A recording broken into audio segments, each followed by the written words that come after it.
Selamat pagi untuk kita semua, mahasiswa-mahasiswa teologi yang sedang mengontrak mata kuliah Misiologi 1.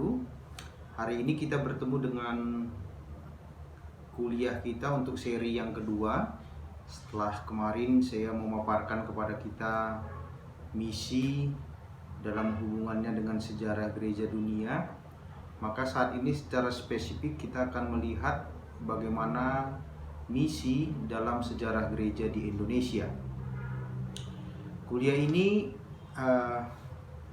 akan membahas sejak awal secara garis besar tibanya kekristenan di Indonesia dan bagaimana peranan dari lembaga-lembaga misi maupun negara-negara barat yang datang ke Indonesia untuk menyebarkan Injil, dan strategi-strategi apa yang mereka gunakan. Sehingga dalam kuliah ini saya berharap seluruh mahasiswa akan jelas memahami bagaimana sebetulnya misi itu bisa dilakukan, bagaimana misi itu dimulai di tengah-tengah kehidupan berbangsa dan bernegara di Indonesia ini. Sampai saat ini ada begitu banyak denominasi gereja yang ada di Indonesia. Baik, saya mulai saja dengan bagian yang pertama, yaitu selayang pandang tentang misi dalam sejarah gereja di Indonesia. Nah, kilasan sejarah gereja di Indonesia itu dimulai dari kedatangan bangsa-bangsa barat secara umum, khususnya Portugis dan Spanyol yang sudah tiba di Indonesia sekitar awal abad ke-16. Dan kedatangan itu sebenarnya membuka babak baru di tengah-tengah bangsa Indonesia, karena disitulah mulai berkembang atau mulai tumbuh dan berkembangnya kekristenan di Indonesia. Jadi kekristenan, tetapi secara khusus masih ajaran Katolik, berkembang di Indonesia ketika Portugis datang ke Indonesia, secara khusus di Indonesia Timur, yaitu daerah Maluku, Sulawesi, dan Nusa Tenggara. Nah, salah seorang tokoh yang tentu kita masih ingat ialah Franciscus Xaverius Satiman yang telah ada di sana di awal abad ke-16 sebetulnya ya. Jadi pada awal abad ke-16 itu pengaruh Portugis untuk pekabaran Injil di Indonesia sangat mempengaruhi, dan corak yang bisa kita lihat adalah adanya hubungan erat antara pekabaran Injil dengan kekuasaan bangsa-bangsa kulit putih. Artinya di mana bangsa-bangsa kulit putih itu hadir, maka di sanalah kemudian pekabaran Injil dilakukan.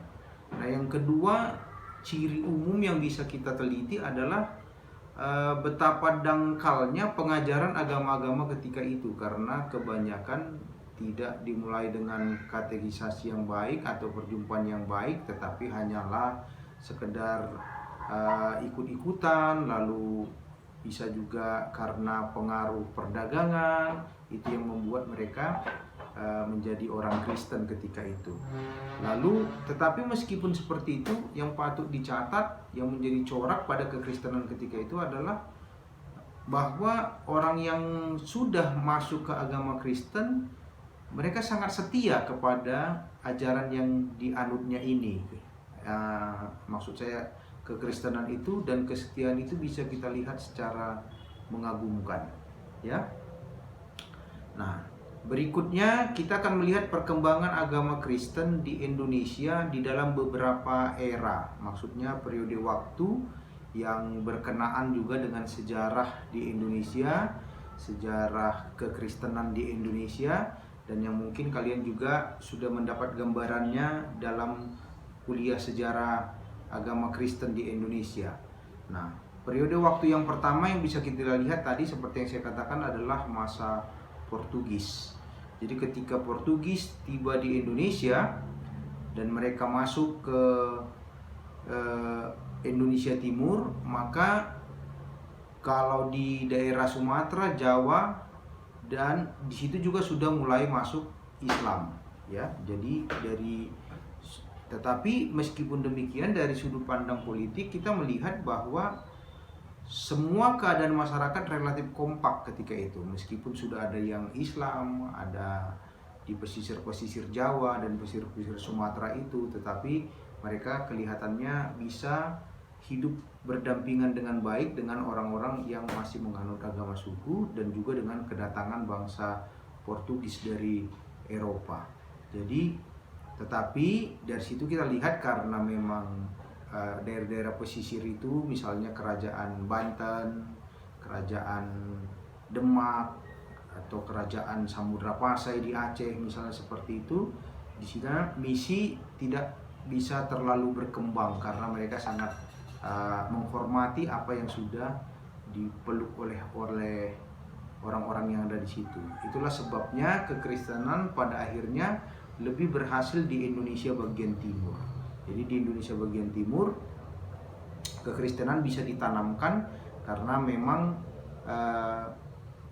belum ada agama-agama yang datang ke sana secara khusus seperti Islam yang ada di pesisir Sumatera dan Jawa itu. Dan di sanalah penginjilan Katolik, yaitu dari Syarikat Yesuit Franciscus Xaverius tadi yang kita katakan itu, mulai menancapkan kakinya di sana, mulai ikut berdagang dan akhirnya menyebarkan ajaran Katolik di sana.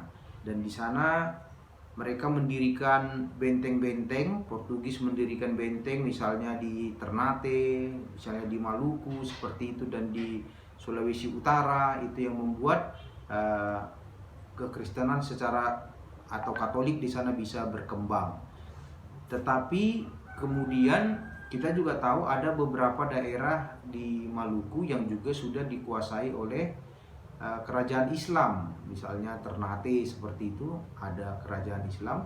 Jadi seringkali terjadi perang juga antara Sultan Ternate yang mempertahankan wilayahnya dan kebetulan membentuk agama Islam dengan Portugis yang datang untuk berdagang dan membawa ajaran kekristenan, sehingga perkembangan di sana memang naik turun, tetapi pada akhirnya sejarah mencatat bahwa sebetulnya kekristenan berhasil di sana. Dan menurut seorang sejarawan, T.H. Pandenen, dia mengatakan bahwa agama Kristen di sana tidak dipaksakan kepada orang Indonesia, tetapi banyak orang Indonesia itu menerima agama Kristen dengan berdasarkan pertimbangan politis, ekonomis, etnologis, baik juga melalui militer. Dan kedua, perkembangan agama Kristen itu bukan sekedar fenomena religius semata, tetapi terjalin dengan banyak faktor. Itu tadi yang saya sebutkan di atas. Dan kekristenan memang masih terkonsentrasi di Indonesia Timur, belum sampai ke barat ini. Dan seperti yang tadi dikatakan, Pandenen pun mencatat bahwa kekristenan atau orang-orang Kristen yang sudah memeluk agama Kristen itu menjadi orang yang sangat militan terhadap kekristenan yang sudah dianutnya. Itu menurut T.H. Pandenen. Dan kemudian setelah masa Portugis, Indonesia memasuki periode waktu yang disebut dengan kehadiran POC. POC, Verenigde Oost-Indisch Compagnie. Ini adalah satu kongsi dagang, badan dagang yang berasal dari Nederland, dari Belanda. Dan inilah sebetulnya sebagai cikal bakal atau yang membawa ajaran Protestan ke Indonesia. Jadi POC yang didominasi ajaran Protestan karena mereka berasal dari Belanda, dari gereja Protestan Reformasi di sana. Sekaligus juga di dalam pengakuan gereja Protestan Belanda itu sudah memuat satu peluang untuk melakukan misi.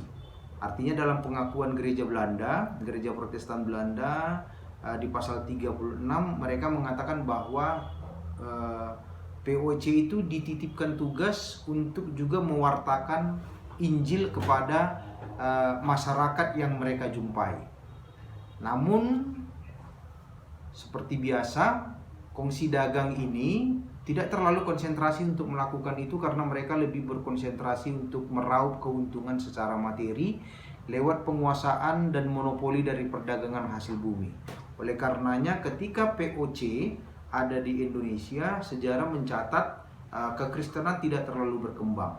Bahkan bisa dibilang merosot dibandingkan oleh ketika Kristen Katolik yang dibawa oleh orang Portugis pada abad ke-16 itu. Jadi jemaat-jemaat Kristen ketika itu sudah ada di beberapa pelabuhan di Batavia, di Semarang, Surabaya, Makassar, Ambon, dan Ternate.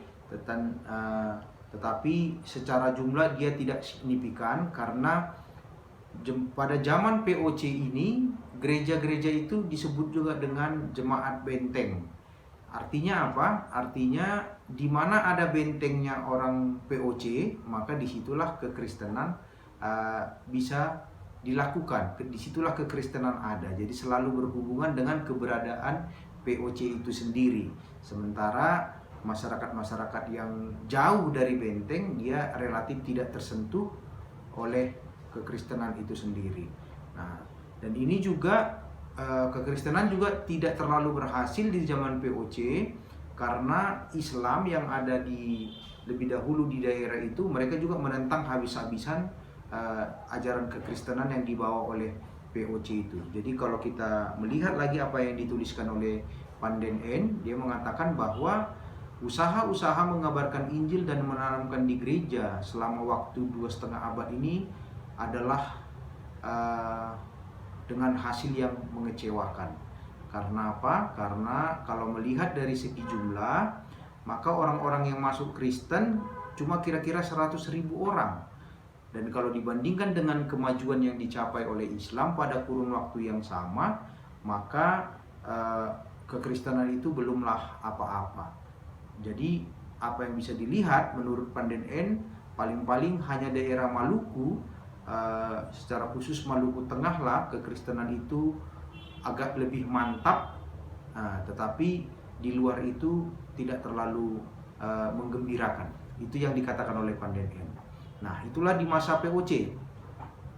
Kemudian pada masa Hindia Belanda tahun 1800 sampai tahun 1942, inilah yang menjadi puncak perkembangan kekristenan, baik Katolik dan secara khusus Protestan di Indonesia. Jadi abad ke-19 ini, dari mulai tahun 1400 sampai 1942, itu adalah abad keemasan bagi pekabaran Injil. Jadi sering kali juga dikatakan sebagai abad pekabaran Injil yang terjadi di tengah-tengah Indonesia. Karena apa? Sejak awal abad ke-19 ada puluhan badan atau lembaga Injil, lembaga penginjilan, badan sending dari Katolik maupun Protestan yang datang dari Eropa bahkan Amerika bekerja di Indonesia. Dan badan penginjilan itu atau lembaga penginjilan itu mengirimkan banyak sekali tenaga penginjil, bahkan katanya sampai ribuan yang ada di Indonesia yang datang secara langsung maupun tidak langsung. Artinya yang bekerja di berbagai sarana pelayanan itulah yang langsung, misalnya pendidikan, sekolah, di kesehatan, di rumah sakit, di pertanian, di pertukangan, bagian bahasa, komunikasi, nah seperti itu. Nah, jadi di daerah-daerah yang sebagian besar penduduknya yang masih beragama suku, lembaga-lembaga penginjilan itu, sending misi, berhasil membentuk jemaat-jemaat gereja.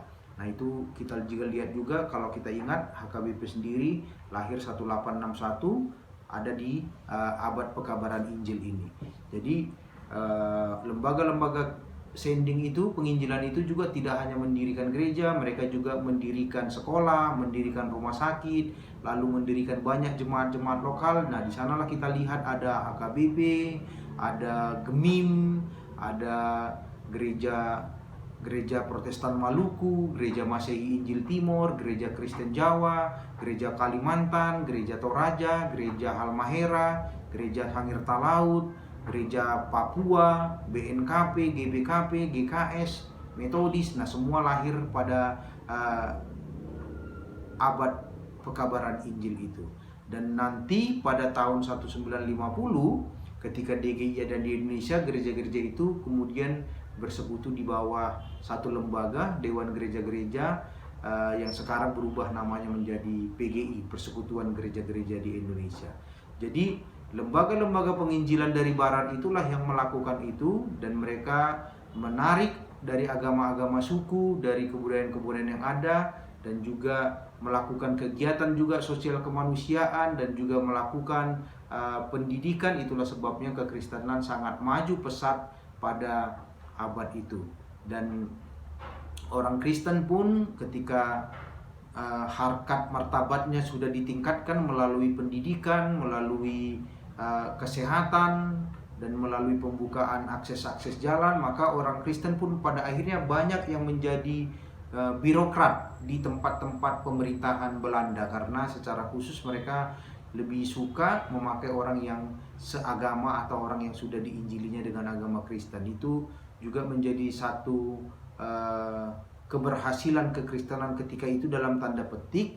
Dan kalau kita lihat juga bahwa bahkan ketika itu dana subsidi yang berasal dari pajak atau yang disebut dengan belasting itu banyak diberikan subsidi untuk pembangunan jemaat-jemaat Kristen, sehingga Islam ketika itu melakukan protes juga kenapa bisa seperti itu. Tetapi kita melihat bahwa Hindia Belanda maupun kalangan Sending dan gereja Kristen bahwa mereka bersifat simbiosis mutualisme. Artinya beban gereja, beban pemerintah diringankan oleh banyaknya pekerja, banyaknya penyelenggaraan pendidikan dan kesehatan yang murah ketika dikerjakan oleh gereja. Itulah sebabnya gereja, misalnya kalau kita lihat HKBP di mana-mana selalu ada gedung gereja, ada sekolahnya, yang sekarang sudah banyak berubah menjadi sekolah negeri di tempat-tempat gereja HKBP, dan itu pun menjadi catatan juga untuk kita pada hari ini. Nah, tetapi hal itu juga mulai menimbulkan kecemburuan sosial karena daerah-daerah yang tidak Kristen merasa diperlakukan tidak adil. Karena itulah banyak sekali perlawanan terhadap pemerintahan Belanda itu banyak sekali terjadi di daerah-daerah atau di tempat orang-orang dari kalangan Islam. Dan mereka merasa Belanda ini bukan hanya sekedar sebagai kolonial, tetapi juga memaksakan orang untuk melakukan sending, melakukan penginjilan. Itu yang menjadi protes mereka, sehingga menimbulkan banyak sekali perlawanan dari kalangan Islam kepada pemerintahan Belanda. Nah, itulah di masa Hindia Belanda. Lalu setelah tahun 1942 kita tahu bahwa Indonesia kemudian mengalami pendudukan dari bangsa Jepang, yaitu memang tidak terlalu lama. Sejarah mencatat hanya sekitar 3,5 tahun, 1942 sampai 1945 ketika Indonesia merdeka. Tetapi pada masa ini orang Jepang, pendudukan Jepang ini, kekristenan itu sangat mengalami penganiayaan. Kenapa? Karena kebetulan sekali orang Jepang ini yang menjadi musuhnya adalah orang Barat, dan orang Barat ini dianggap selalu bersimbiosis dengan orang Kristen yang ada di Indonesia. Nah, hal ini yang membuat Jepang juga sangat tidak menyukai kekristenan di Indonesia, meskipun mereka juga membuat satu gerakan yang artinya ingin memisahkan orang Kristen yang terlanjur seperti Barat ini menjadi kekristenan yang ada di bawah pengaruh Jepang. Itu sebabnya Jepang juga dalam sejarah kita dicatat pernah mendirikan apa yang disebut dengan Nippon Kirisuto Kyodan, artinya Gereja Kristus di Jepang. Ada juga yang Ambonshu Kristokyo Rengokai, gabungan gereja Masehi di Ambon, yang selanjutnya diluaskan juga ke Sulawesi, ke Kalimantan.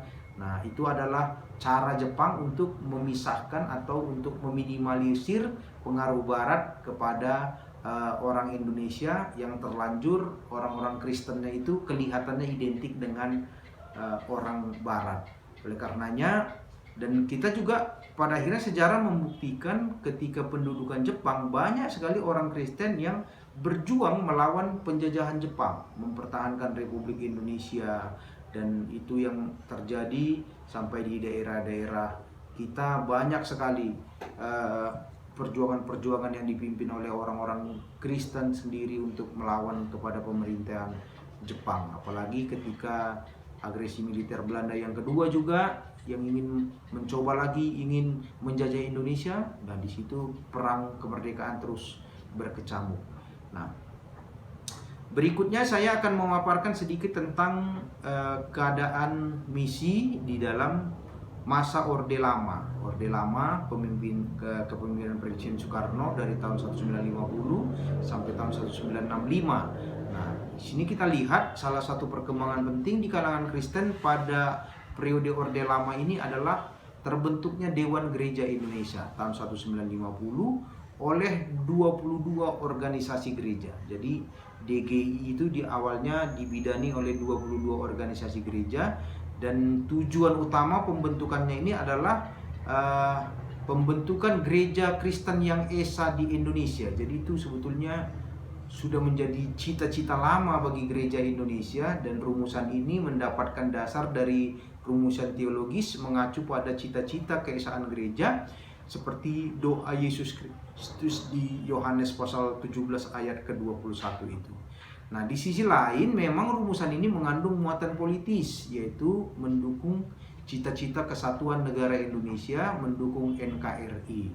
Nah, jadi pada periode ini ketika DGI itu sudah ada, gereja mengalami perkembangan yang cukup pesat. Dalam tanda petik ini gereja Protestan.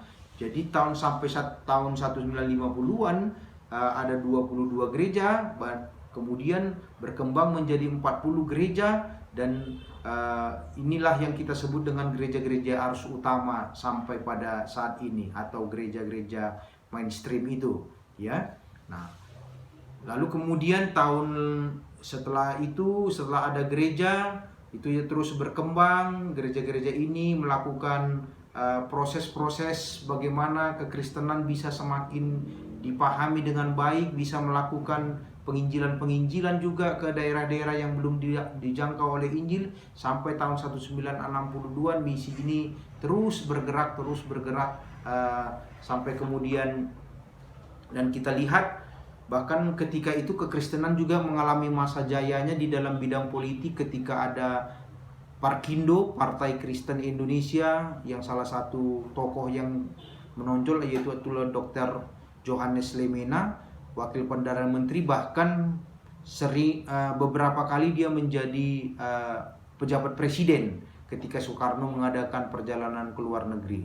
Dan itulah yang kemudian ada, dan Presiden Soekarno juga sebagai seorang yang sangat nasionalis, dia pun mendukung gerakan kekristenan ini terbukti waktu ada konferensi gereja Asia yang dilakukan di Indonesia. Soekarno hadir, Soekarno yang membuka acara itu.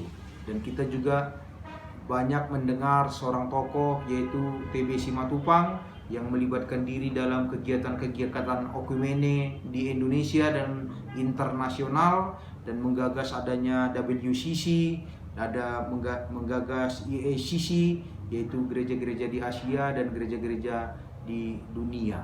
Nah, itu yang menjadi perkembangan yang terjadi kepada kekristenan pada masa Orde Lama. Lalu kita melanjut ke masa Orde Baru, yaitu 1966, setelah Presiden Soeharto yang menjadi presiden kita sampai kemudian dia turun 1998 ya. Dalam masa Orde Baru ini kekristenan sebetulnya bisa disebut sebagai masa keemasan. Orde Baru tahap awal ya. 20 tahun 1966 sampai tahun 1980 itu pertambahan jumlah orang Kristen sangat signifikan di Indonesia. Itu menjadi periode emas. Tetapi tahun 65, karena itu dipengaruhi oleh politik di Indonesia. Tahun 65 kan ketika PKI dibubarkan, banyak orang yang takut dituduh PKI, jadi orang-orang banyak yang masuk agama Kristen supaya mereka tidak dituduh PKI. Itu sebetulnya ada juga motif politis di sana, tetapi ya mungkin dari segi misi kita bisa melihat itu sebagai salah satu cara Tuhan untuk memperkembangkan kekristenan di Indonesia. Nah, dan kemudian tahun 1980 mulailah juga Indonesia dimasuki gerakan-gerakan gereja dari gerakan gereja Pantekostal atau karismatis yang kita sebut dengan juga kadang-kadang disebut dengan evangelikal. Nah, ini datang dari Amerika dan nampaknya Indonesia memberikan peluang itu supaya banyak terjadi perpecahan di gereja-gereja mainstream yang udah ada sebelumnya, sehingga semakin banyaklah gereja tetapi kecil-kecil. Itu yang terjadi. Jadi setelah ada gerakan Pentekostal dan karismatis, memang denominasi gereja di Indonesia berkembang sangat pesat sekali, sangat banyak sekali. Sampai hari ini mungkin sudah ada ratusan denominasi gereja yang ada di Indonesia, yang sudah ada terdaftar di Dirjen Bimas Kristen di Indonesia ini. Nah itulah, dan pada masa itu mulailah digagas dialog antar agama, digagas bagaimana mulai mendialogkan perjumpaan-perjumpaan antara agama di Indonesia. Dan kemudian juga kita mencatat ternyata ada lagi kebijakan-kebijakan politik yang semakin mempersulit kekristenan, misalnya izin pendirian rumah ibadah, SKB 3 menteri. Nah itu juga pada akhirnya sangat mempengaruhi perkembangan kekristenan di Indonesia.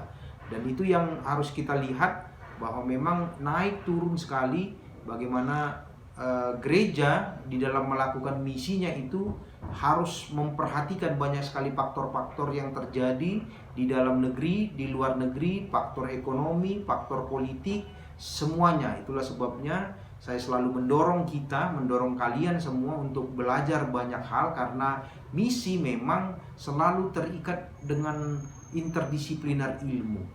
Artinya kita harus melihat secara komprehensif keadaan peradaban, keadaan kebudayaan, perkembangan zaman, sehingga pada akhirnya kita mampu mengkonstruksi atau merancang satu strategi misi yang bisa kita kerjakan supaya misi ini sebagai wujud partisipasi kita kepada misi Dei Allah, sebagai wujud tanggung jawab kita sebagai orang Kristen yang sudah diselamatkan oleh Allah, bisa terlibat terus untuk menghadirkan shalom Allah di mana saja, kapan saja, dan kepada siapa saja.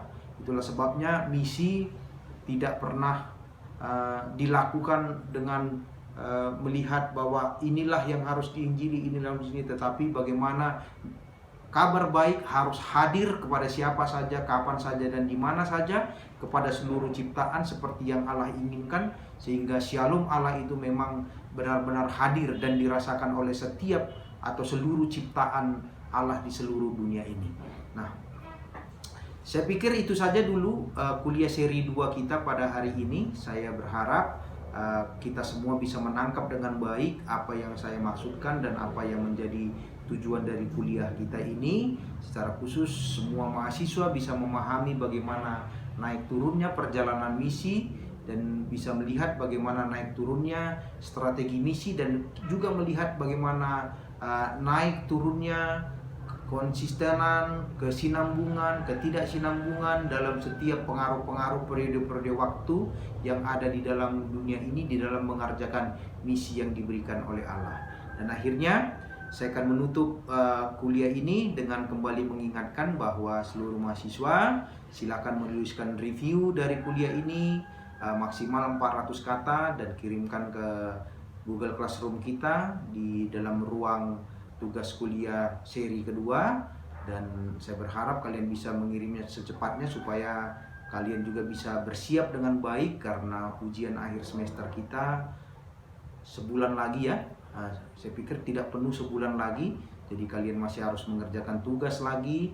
Dan silahkan buku yang sudah saya representasikan itu terus diulang-ulang, terus dibaca-baca, sehingga kita dengan mudah sekali nanti, atau maksudnya bukan mudah gampangan, tetapi lebih mudah memahami kuliah selanjutnya di Misiologi 2 ketika kita mencoba mulai melihat bagaimana cara kita bermisi di era kita sekarang ini.